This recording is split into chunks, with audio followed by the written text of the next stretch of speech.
Hi y'all, I'm Jenny Sauce, and I'm going to show you how to use Aqua Resist Smoky Shadow. It's a super pigmented, vegan, 3-in-1 shadow, kohl, and liner stick that provides 24-hour wear and is transfer proof and waterproof.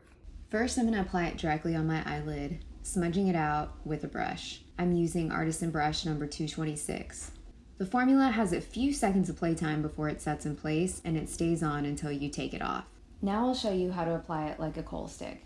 Just sweep it along the upper lash line. You can smudge it out or leave it as is. To balance my eye shape and add more intensity, I like to add a little underneath the outer corners of my eye. If you want to use the shadow stick as a liner, it helps to have a fine point. First, sharpen the tip with the built-in sharpener.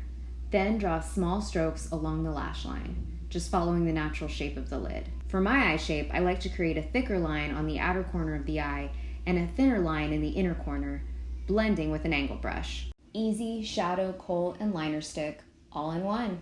I like to use Sense Eyes to remove it at the end of the day.